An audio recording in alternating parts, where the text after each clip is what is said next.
അമ്മ എന്താ ചെയ്യണ?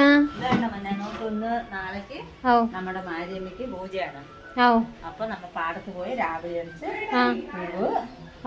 തുളസി തെച്ചിയൊക്കെ വലിച്ചിട്ട് വരും. എല്ലാം വലിച്ചിട്ട് വന്ന് കെട്ടി നാളെ രാവിലെ പോയി പൂജക്കൊക്കെ കൊടുത്ത് പൂജയൊക്കെ കഴിഞ്ഞ് വൈകുന്നേരം അന്നദാനമൊക്കെ ഉണ്ട് നമ്മുടെ അമ്പലത്തില്.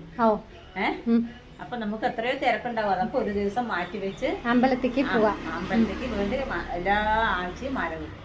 ഓക്കെ ഓക്കെ, എല്ലാ ചൊവ്വാഴ്ചയും കെട്ടിക്കൊടുക്കും. ഓക്കെ ഓക്കെ, അപ്പൊ അമ്മന്റെ പണി നടക്കട്ടെ. അപ്പൊ ശരി, ഓക്കെ.